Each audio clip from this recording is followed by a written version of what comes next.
Hello guys, welcome to RPI academy. So आज हम लोग यहाँ पर डिस्कस करने वाले हैं चैप्टर 27 ऑफ कंपनीज एक्ट। तो चलिए स्टार्ट करते हैं हमारी आज की क्लास के साथ में। तो यहाँ पर पहला क्वेश्चन है, under section 408 the NCLT is constituted by the central government. The tribunal shall consist of a president and such members of X and Y members as the government may deem necessary. तो यहाँ पर क्या answer होगा?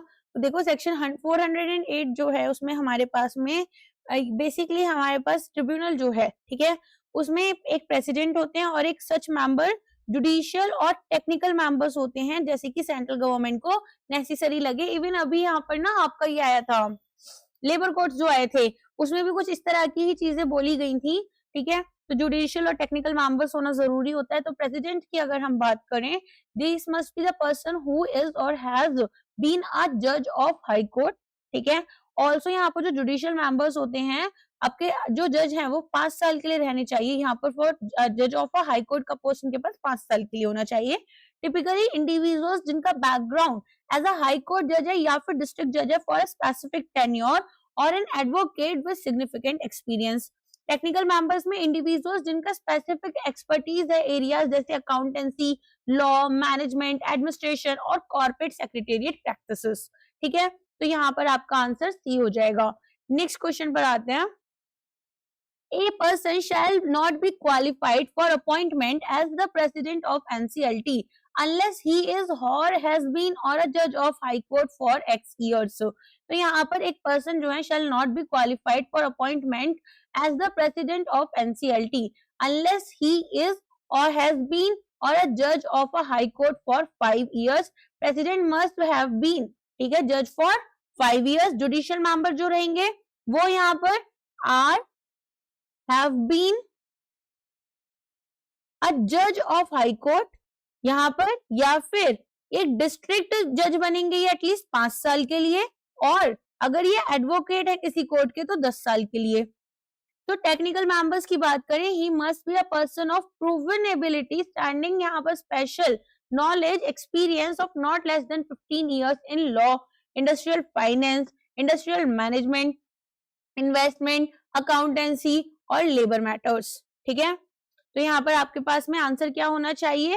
ही must be a high court president कितने साल के लिए? 5 साल के लिए। To be appointed as a technical member of NCLT under section 409(3) a chartered accountant or cost accountant must have a minimum of dash years of experience. तो बताओ क्या आंसर होगा यहाँ पर? To be appointed as a technical member NCLT का एक CA या cost accountant जो है सीएमए, इनके पास at least 15 years of experience in practice होना चाहिए। तो अगर देखो यहाँ पर थोड़ा सा देख लेते हैं इसको, सीए है तो प्रैक्टिस में ये 15 साल के लिए होने चाहिए, सीएमए है तो भी 15 साल के लिए, और कंपनी सेक्रेटरी है तो भी 15 साल के लिए। इतना क्लियर? आगे देखो, कॉर्पोरेट या लीगल सर्विस में है तो member Indian corporate law science के या फिर, ठीक है, यहाँ पर इंडियन लीगल सर्विसेज के लिए 15 साल, और जो रैंक होगी वो सेक्रेटरी या फिर एडिशनल सेक्रेटरी की होनी चाहिए। अच्छा, जो अदर एक्सपर्ट्स हैं वो अदर एक्सपर्ट्स यहाँ पर प्रूवन एबिलिटी या स्पेशल नॉलेज होनी चाहिए फाइनेंस में, मैनेजमेंट में फॉर एटलीस्ट 15 years, और labour code presiding officer at least 5 years of experience. Important note on age, तो यहाँ पर जो एक्सपीरियंस रिक्वायरमेंट है वो आपकी 15 साल होनी चाहिए। सेक्शन 4132 जहां पर ये बोलते हैं कि एक person must have completed the age of 50 years to be eligible for appointment as a member judicial और टेक्निकल ऑफ द ट्रिब्यूनल, ठीक है। नेक्स्ट आ जाओ। According to section 410, the National Company Law Tribunal, Appellate Tribunal, and NCLAT, National Company Law Appellate Tribunal, constituted primarily to hear appeals against the orders of। फटाफट से option देखो और answer करो, pause कर वीडियो को। देखो हमारे पास में सेक्शन 410 कहता है कि जो NCLAT है ये यहाँ पर प्राइमरली कॉन्स्टिट्यूट की गई थी ताकि अपील्स हम लोग यहाँ पर सुन पाए against the order of national company law tribunal. However जो स्कोप है NCLAT का वो एक्सपेंड हो चुका है सिग्निफिकेंटली ओवर द इयर्स। तो ये करेंटली सर्व करता है as the appellate body for several authorities, as the appellate body for several authorities. तो यहाँ पर हमारे पास प्राइमरी जुरिस्डिक्शन एनक्लैड के लिए क्या होगा, order of NCLT under companies act 2013, insolvency and bankruptcy board of India under section 202 and 211। ठीक है, तो ये हमारे पास यहाँ पर इंसॉल्वेंसी एंड बैंक्रप्सी कोड के अंडर आएगा। और इसके अलावा कंपटीशन कमीशन ऑफ इंडिया, तो ये हमारे पास में यहाँ पर इनकी अपील्स जो होती हैं against any direction issued by the decision और ठीक है मेड बाय इशूड और डिसीजन मेड बाय सीसीआई। तो ये पावर हमारे पास पहले कॉम्पैट में थी, अब कॉम्पैट से एनक्लैड को दे दी गई है। ठीक है, तो अब इसके बाद में नफरा की बात कर लेते हैं, नेशनल फाइनेंशियल रिपोर्टिंग अथॉरिटी। तो ये सेक्शन 132 ऑफ कंपनीज एक्ट के अंडर एनक्लैड जो है इसके भी अगेंस्ट अपील से सुनती है। तो फटाफट से एक फटाफट रिवीजन करेंगे एनसीएलटी और एनक्लैड का। देखो यहाँ पर ये प्रेसिडेंट से होते हैं हेडेड, ठीक है, प्रेसिडेंट, और यहाँ पर चेयरपर्सन होते हैं। मेंबर्स जुडिशियल और टेक्निकल रहेंगे। अगेन यहाँ पर भी आपके पास जुडिशियल और टेक्निकल मेंबर्स रहते हैं। अच्छा, इसके बाद में मैक्सिमम स्ट्रेंथ कितनी होनी चाहिए, यहाँ पर जितनी भी नेसेसरी हो, एज में डीम्ड भी नेसेसरी, और यहाँ पर 11 मेंबर्स से ज्यादा नहीं होनी चाहिए, 11 मैक्सिमम स्ट्रेंथ है। फिर आपके पास में जो प्राइमरी रोल होता है वो इनका है ओरिजिनल ज्यूरिसडिक्शन, और इनका ये एपिलेट ज्यूरिसडिक्शन रखेंगे।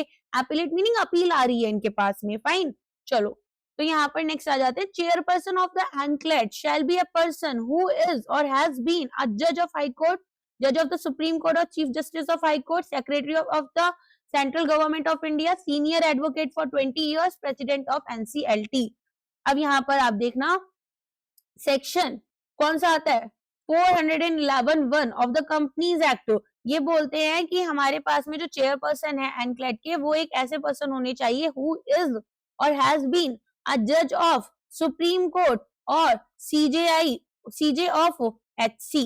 ठीक है, अब यहाँ पर जो चेयरमैनशिप होती है उसमें भी एनसीएलटी और एनसीएलएटी, तो ये कॉमन है टू कंफ्यूज यहाँ पर एग्जाम में, इसीलिए याद रखना इसमें जो जज होंगे वो हाई कोर्ट के जज होने चाहिए 5 साल के लिए। ठीक है, एससी के यहाँ पर जज होने चाहिए या तो सुप्रीम कोर्ट के या फिर चीफ जस्टिस होने चाहिए किसी हाई कोर्ट के।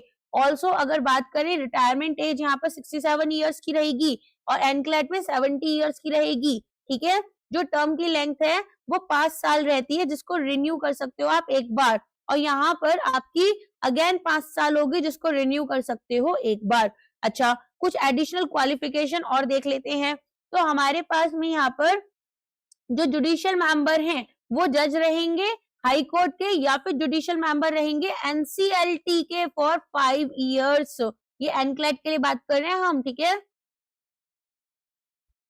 और टेक्निकल मेंबर्स यहाँ पर person of proven ability, integrity, special knowledge, experience not less than 25 years compare to 15 years for NCLT. यहाँ पर 25 साल का एक्सपीरियंस चाहिए, एनसीएलटी में 15 साल का चाहिए। Field law, finance, accountancy, management. Clear है इतना? चलो आगे बढ़ते हैं। हो गया इतना क्लियर? आगे देखते हैं। सो यहाँ पर अब देखो सेक्शन 413 जो प्रेसिडेंट है एनसीएलटी के और चेयरपर्सन है एनक्लैड के, वो होल्ड करेंगे office for a term of 8 years from the date of entry into office and shall be eligible for why. तो यहाँ पर अब आपको बताना है क्या आंसर होना चाहिए। देखो, जो प्रेसिडेंट होते हैं एनसीएलटी के और जो चेयरपर्सन होते हैं एनक्लैड के, उनको यहाँ पर कम से कम 5 साल दिए जाते हैं, ओवरऑल 5 साल दिए जाते हैं बेसिकली। ठीक है, from the date of entry into office, और ये एलिजिबल होते हैं रीअपॉइंटमेंट के लिए। तो सबसे पहले टेन्योर और एज लिमिट समझ लेते हैं। तो जो 5 साल का टेन्योर है वो सेम रहता है एनसीएलटी में भी और एनक्लैड में भी। फाइन, अब आ जाओ थोड़ा सा एनसीएलटी के ऊपर। अब यहाँ पर नेशनल कंपनी लॉ ट्रिब्यूनल में जो टर्म होती है वो 5 साल की होती है, eligible for 1 additional term of 5 years. ठीक है, जो मैक्सिमम एज रहेगी प्रेसिडेंट की वो 67 इयर्स रहती है, और जो मैक्सिमम एज मेंबर्स की होगी जुडिशियल या टेक्निकल वो 65 इयर्स रहेगी। लेकिन अगर मैं बात करूं एनक्लैड की, तो एनक्लेट में क्या होगा, जो टर्म है वो 5 इयर्स की है और एलिजिबल होंगे ये एडिशनल 5 इयर्स के लिए। मैक्सिमम एज हमारे चेयरपर्सन की कितनी रहेगी, तो मैक्सिमम एज चेयरपर्सन की 70 इयर्स रहेगी और मैक्सिमम एज मेंबर्स की जुडिशियल या टेक्निकल 67 इयर्स रहेगी। तो एक बार क्विक समरी टेबल देख लेते हैं। एनसीएलटी के जो प्रेसिडेंट हैं 67 इयर्स 5 साल के लिए और एक बार रीअपॉइंटमेंट अलाउड है। सिमिलरली एनसीएलटी के मेंबर्स के लिए भी होगा। और अगर एनक्लेट के चेयरपर्सन है तो देखो एनसीएलटी के मेंबर के लिए जो एज है वो लेकिन 65 ईयर रहती है। एनसीएलटी यहाँ पर प्रेसिडेंट, ये मेंबर के लिए 65 इयर्स रहती है। अच्छा, एनक्लेट है अगर, एक सेकेंड, एनक्लेट है अगर, तो एनक्लेट में चेयरपर्सन के लिए 70 इयर्स का एज रहता है 5 साल के लिए और यहाँ पर एनक्लेट के जो मेंबर होते हैं इनके लिए 67 इयर्स का होता है। क्लियर है? और एक person must be at least 50 years old to be appointed as a member of either NCLT और एनक्लेट। फाइन, चलो नेक्स्ट आ जाओ। प्रेसिडेंट एनसीएलटी के shall cease to hold office when he attains the age of X years, while the chairperson of एनक्लेट shall cease to hold office at the age of Y years। तो बताओ यहाँ पर क्या answer होना चाहिए, अभी समझाया था। तो यहाँ पर 67 इयर्स हमारे एनसीएलटी के लिए और 70 इयर्स यहाँ पर हमारे किसके लिए होती है, हमारे चेयरपर्सन के लिए होती है, राइट। ऑल्सो अगर मेंबर की बात करें तो मेंबर हमारे पास में जो मिनिमम एज रहती है वो कितनी रहती है, देखो एनसीएलटी में हमारे पास में जो मेंबर्स होते हैं, एक सेकंड रुकना गाइस, हाँ, तो यहाँ पर एनसीएलटी में जो मेंबर्स होते हैं उनकी मिनिमम एज 65 होती है और एनक्लेट में 67, मैक्सिमम सॉरी मिनिमम नहीं, और मिनिमम एज 50 साल रहेगी। टर्म जो है वो 5 साल का रहेगा और रीअपॉइंटमेंट केवल एक बार और हो सकता है अगले 5 साल के लिए। तो मैक्सिमम 10 साल के लिए इनको अपॉइंट किया जा सकता है, वो भी 2 बार, ठीक है। तो 5-5 साल के 2 टेन्योर्स रहेंगे। Any person aggrieved by an order of NCLT may prefer an appeal to NCLAT within X days from the date on which a copy of the order is made available। बहुत important है। कोई भी person aggrieved by an order of the NCLT में prefer an appeal to NCLAT within 45 days from the date on which a copy of order is made available. ठीक है, ये line बहुत important है, इसको कभी गड़बड़ कर आ जाओ। अब यहाँ पर क्योंकि केस स्टडी भी बन सकती है ऐसे क्वेश्चन पर ना, सिंपल से जरूरी नहीं है कि आपको यही पूछा जाए, बट कॉन्सेप्ट यही रहेगा, तो ऐड कर लोगे अपने आप से, है ना। अब ये तो कर ही सकते हो कि ऐड सब्ट्रैक्शन कर लो। अब यहाँ पर एक्सटेंशन ऑफ टाइम की बात करें तो जो एनक्लेट है अगर वो सेटिस्फाइड है कि जो एपिलेट था वो प्रिवेंट किया गया है बाय सफिशिएंट कॉज, ठीक है, तो यहाँ पर from filing the appeal within 45 days, तो इनको और 45 डेज का टाइम दे दिया जाएगा। टोटल मैक्सिमम टाइम इनको 90 दिन का मिलेगा और कोई भी अपील यहाँ पर एपिलेट ट्रिब्यूनल के लिए for an order made by tribunal with consent of parties, हमारे पास कोई भी अपील नहीं होगी इसके बाद में, ठीक है। अच्छा, तो हायरार्की क्या होती है अपील्स की, अगर ऑर्डर आया एनसीएलटी से तो कहाँ जाएगा, एनक्लेट की तरफ जाएगा और ये टाइम कितना मिलेगा, 45 डेज का मिलेगा और मैक्सिमम एक्सटेंशन कितना पॉसिबल है, प्लस 45 डेज और मिल सकता है, ठीक है, टोटल 90 डेज हो गया। लेकिन अगर एनक्लेट से जा रहा है तो ऐसे में सुप्रीम कोर्ट के पास जाएंगे, 60 डेज का टाइम दिया जाएगा और अगले 60 दिन और दे दिए जाएंगे, तो टोटल मैक्सिमम टाइम 120 डेज का हो जाएगा, ठीक है। An aggrieved person aggrieved by any order of the NCLAT may file an appeal to Supreme Court within how many days, but only on तो ये मैंने आपको बताया था यहाँ पर 60 डेज का होगा और किसमें होगा, क्वेश्चन ऑफ लॉ के अंडर होगा, ठीक है। तो हमारे पास में थोड़े से लीगल नुआंसेस हैं जो आपको समझने हैं। तो सबसे पहले यहाँ पर जो टाइमलाइन है वो 60 डेज पीरियड स्टार्ट होता है date of communication of the NCLAT order, date of communication of NCLAT order. जो सुप्रीम कोर्ट है वो एक further extension of not exceeding 60 days दे सकता है, ठीक है, अगर वो सेटिस्फाइड है कि जो एपिलेंट हैं they were prevented by sufficient cause from filing the appeal within the initial period. Now question of law, question of law में क्या होगा, यहाँ पर एनसीएलटी या एनक्लेट की तरह नहीं है विच कैन बी फैक्ट्स और लॉ। सुप्रीम कोर्ट के पास जो अपील होगी उसमें क्वेश्चन ऑफ लॉ होना चाहिए, can not be simply because एक पार्टी डिसएग्री कर रही है फैक्चुअल फाइंडिंग्स के साथ में, ठीक है। तो यहाँ पर हमारे पास में एनसीएलटी में जो बेसिस होता है अपील का वो फैक्ट या लॉ होता है, लेकिन एनक्लेट के ऑर्डर से अगर हम सुप्रीम कोर्ट के पास जाएंगे तो क्वेश्चन ऑफ लॉ ही होगा केवल।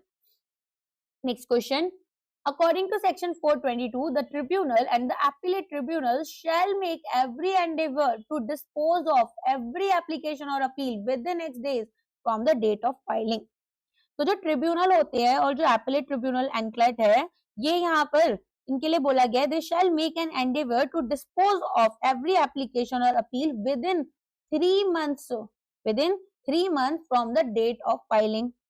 अब प्रोसीजरल टाइमलाइन यहाँ पर किस तरह से रहती है, तो सेक्शन यहाँ पर एक बात बोलता है एक्सपीडिशियस डिस्पोजल केसेस का, ताकि यहाँ पर कॉर्पोरेट डिस्प्यूट जो हैं वो हमारे सामने नहीं आए।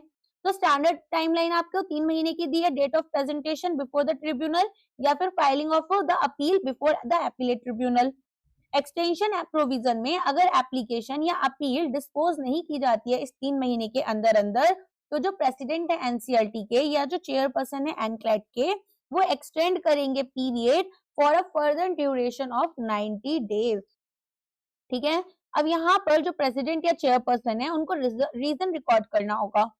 तो अब आपको क्या याद रखना है, 3 और 90। तो इनिशियल गोल 3 महीने का होगा, लेकिन मैक्सिमम एक्सटेंशन अगले 90 दिन का और मिल सकता है।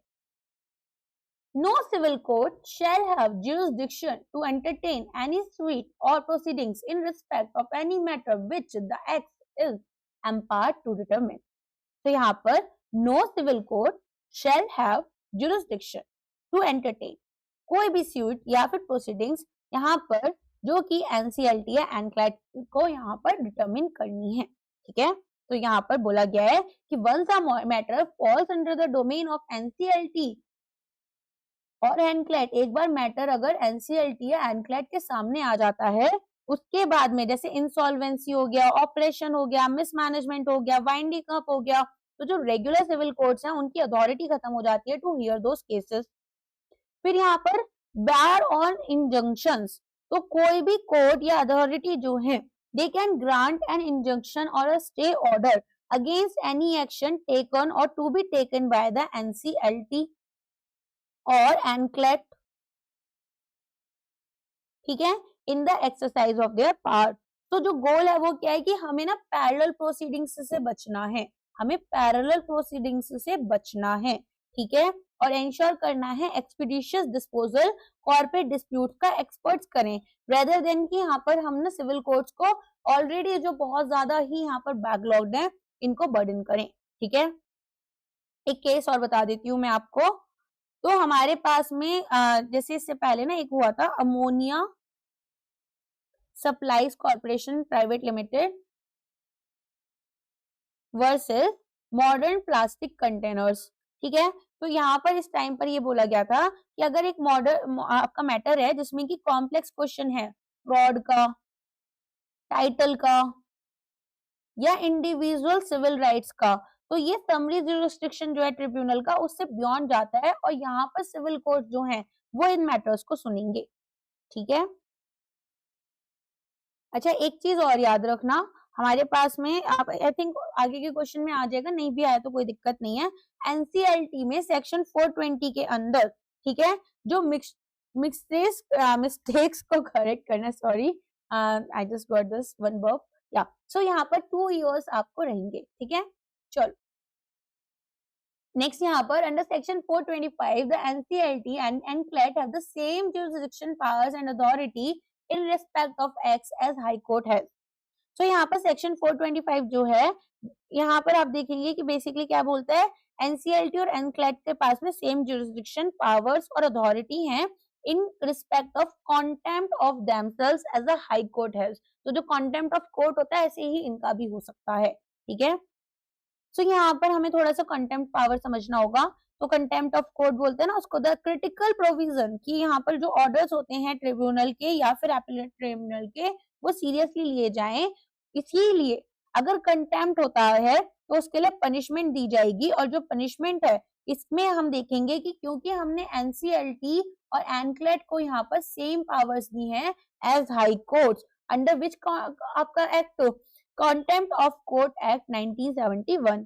अच्छा, जो प्रोविजंस हैं कॉन्टेम्प्ट ऑफ कोर्ट एक्ट के, उसमें एनसीएलटी और एनक्लेट के ऊपर थोड़े से मॉडिफिकेशन है। सबसे पहले तो जो रेफरेंसेस हैं टू हाई कोर्ट वो कंस्टिट्यूट किए जाएंगे एज ट्रिब्यूनल और एपीलेट ट्रिब्यूनल, और जो रेफरेंसेस हैं टू एडवोकेट जनरल वो यहाँ पर कंस्टिट्यूट किए जाएंगे as such law officers as the central government में स्पेसिफाई। ठीक है, तो यहाँ पर क्या होता है, इस पावर के बिना एनसीएलटी कैसा हो जाता, टूथलेस टाइगर हो जाता। क्या बन जाता, टूथलेस टाइगर बन जाता। ये स्टेटमेंट्स ना दी जाती हैं, इसीलिए हमें पढ़नी पड़ती हैं, क्योंकि एग्जाम में ऐसा भी पूछा जा सकता है कि एनसीएलटी को एक टूथलेस टाइगर यहाँ पर बोला जाता, अगर ये चीज नहीं होती तो क्यों बोला जाता। तो जो एबिलिटी है to punish for contempt allows the tribunal to enforce its own orders, maintain the dignity and authority of the judicial process, punish wilful disobedience या interference with the administration of justice. ठीक है, revision करें एक बारी या last में करें? चलो लास्ट में कर लेंगे, याद तो हो गया होगा, मैंने इतना याद तो करा दिया है। This section provides that the NCLT and NCLAT shall have been bound by the procedure laid down by the Code of Civil Procedure, but shall be guided by the principles of natural justice। PNJ के through हमें यहाँ पर बात करनी है। तो section 424 जो है कंपनीज एक्ट का, ये कहता है कि NCLT और NCLAT जो है ये यहाँ पर स्ट्रिक्ट टेक्निकल प्रोसीजर्स जो हमारे कोड ऑफ सिविल प्रोसीजर लगाता है CPC, उसके अंडर नहीं आएंगे। इंस्टेड ये गाइड किए जाते हैं by the principle of natural justice. तो हमारे पास कुछ की फीचर्स दिए गए हैं यहाँ पर। जो हमारे पास में एनसीएलटी और एनक्लेट है, इनके पास power as a civil court ही है, बस ये यहाँ पर इस कोड ऑफ सिविल प्रोसीजर्स के थ्रू गाइड नहीं होते। ठीक है, तो आप देखेंगे यहाँ पर अगर समनिंग करनी है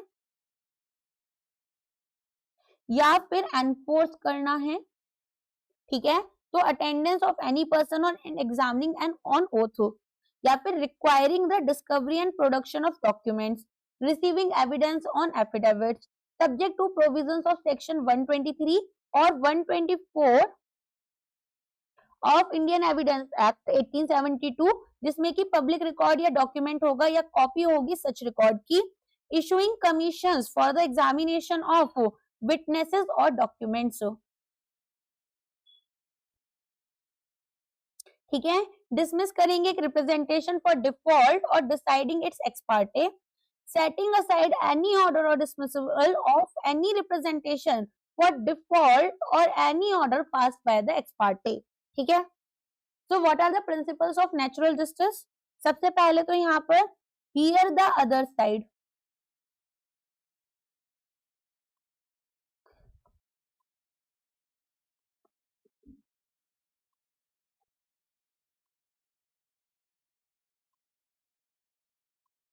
Audi alterum partem, meaning hear the other side. Both parties must be given a reasonable opportunity to be heard. और दूसरा, no one should be a judge in their own case.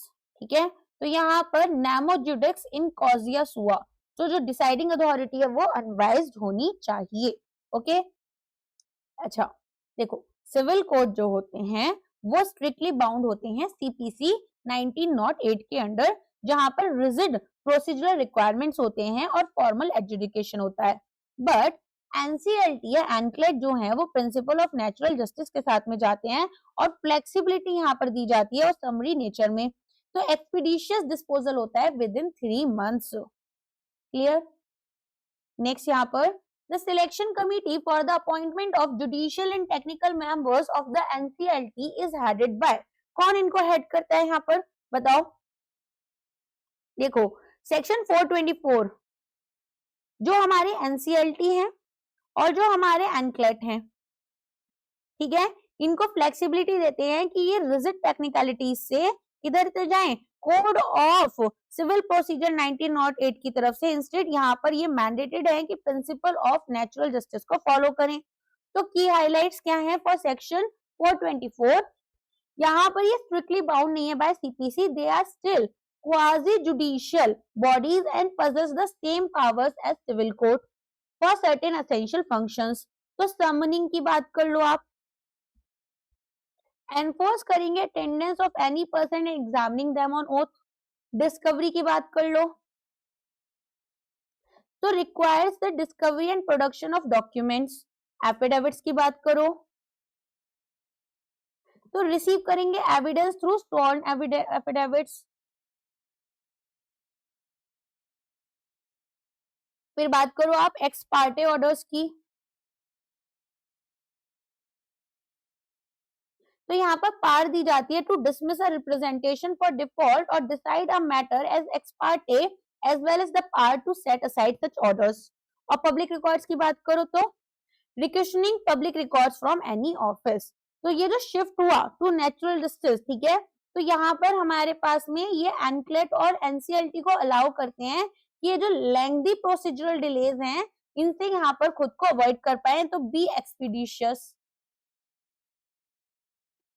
इसके अलावा फोकस हम substance पर करेंगे, तो prioritise करेंगे commercial and legal merits case की ओवर प्रोसीजरल टेक्निकलिटीज, और इंश्योर करेंगे फेयरनेस, तो एक रीजनेबल अपॉर्चुनिटी दी जाएगी पार्टीज को to be heard without requiring the formal trapping of a court.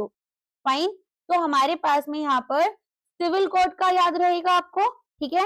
एक चीज याद रखना, जो टाइम लिमिट दी जाती है एनसीएलटी एनक्लेट में वो 3 महीने की है, जो मैंने आपको पिछले क्वेश्चंस में बताया भी था। नेक्स्ट आ जाओ, इफ अ टेक्निकल मेंबर, एक सेकेंड, हाँ, if a technical member of the NCLT is found to have acquired such financial or other interest as this is likely to affect prejudicially his functions, he can be removed by the central court after an inquiry by। तो आपको answer करना है जो हमारे पास में यहाँ पर ये ऑप्शंस दिए गए हैं, तो बताओ क्या आंसर होना चाहिए। देखो यहाँ पर हमारे पास में सेक्शन 417 बोलता है कि अगर एक टेक्निकल मेंबर हैं या कोई अदर मेंबर हैं एनसीएलटी के और इनका एक प्रीजुडिशियल इंटरेस्ट रहा, ठीक है, तो इनको सेंट्रल गवर्नमेंट रिमूव कर सकती है। और यहाँ पर क्या होगा, सबसे पहले जज होंगे सुप्रीम कोर्ट के जो कि एक इंक्वायरी करेंगे और उसके बाद में सेंट्रल गवर्नमेंट इनको हटा सकती है। तो ग्राउंड्स फॉर रिमूवल क्या क्या है। Central government, after consultation with CJI, remove the president or any other member from office if they are adjudged to be insolvent, having been convicted of an offense involving moral turpitude, becomes physically or mentally incapable of acting, abuse their position as to render their continuance in official prejudicial to the public interest। ठीक है, अच्छा, इसके बाद में acquire financial और other interest likely to affect their functions prejudicially. So removal process क्या होगा, एक इंक्वायरी बिठाई जाएगी, तो फॉर चार्जेस ऑफ मिसबिहेवियर और incapacity including prejudicial financial interest, president या मेंबर जो हैं उनको हम रिमूव नहीं कर सकते अनलेस यहाँ पर एक इंक्वायरी कंडक्ट की गई है। कंडक्टिंग अथॉरिटी जो होगी यहाँ पर वो एक जज ऑफ सुप्रीम कोर्ट होने चाहिए, ठीक है, जिनको नॉमिनेट सीजेआई करेंगे। फाइंडिंग्स की बात करें तो जो मेंबर हैं वो इन्फॉर्म किए जाएंगे ऑफ चार्जेस और एक रीजनेबल अपॉर्चुनिटी दी जाएगी ऑफ बीइंग हर्ड, ठीक है, HEARD।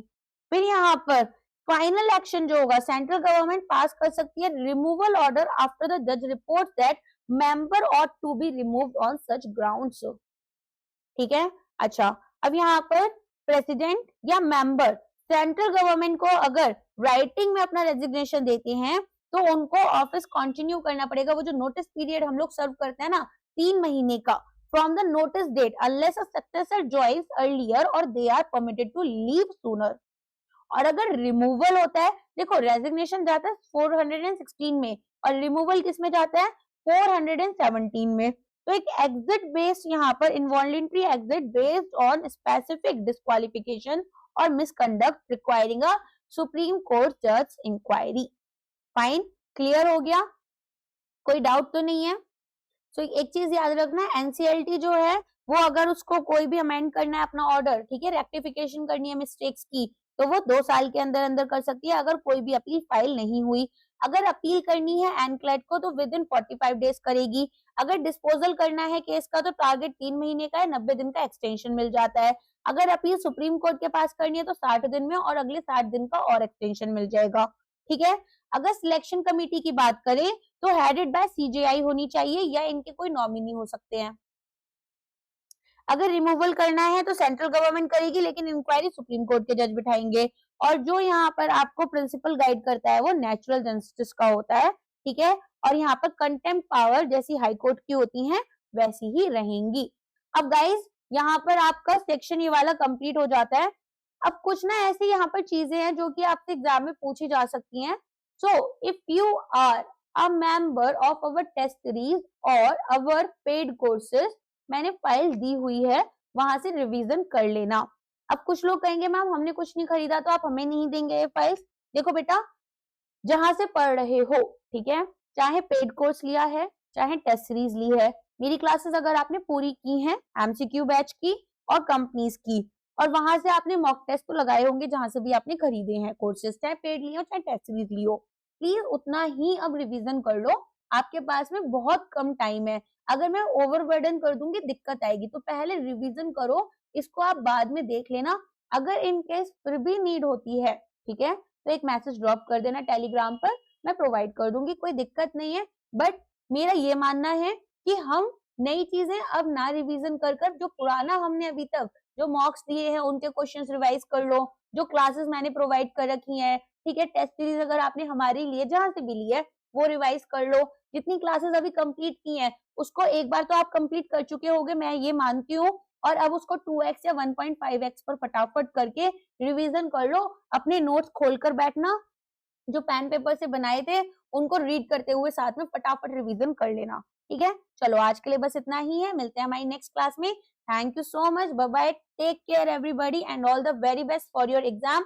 एमसीक्यू बैच यहाँ पर आपका ऑफिशियली कंप्लीट हो जाता है, कुछ एक्स्ट्रा क्लासेस दूंगी वो एक अलग चीज रहेगी, देती हूँ नहीं देती हूँ वो भी मैं डिसाइड करूंगी, कुछ और चाहिए आप बता देना, लेकिन बाकी officially it is completed from my side and S I promise कि पूरा एमसीक्यू बैच पेड लेवल आपको फ्री में मिलेगा।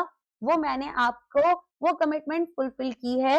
अगर आपने कोई पेड बैच ये वाला भी अगर मान लो आरपी से भी खरीदा होता तो ऑफ कोर्स इसी लेवल का कंटेंट आपको मिलता है, राइट। तो चलिए आज के लिए बस इतना ही है। And also I would love to say one thing to all of you, thank you so much for showering so much love. Last 6 months में हमने ये जर्नी स्टार्ट की थी एंड आप लोग की वजह से हम यहाँ तक पहुंच गए। Thank you so much and all the very best, take care guys, bye bye.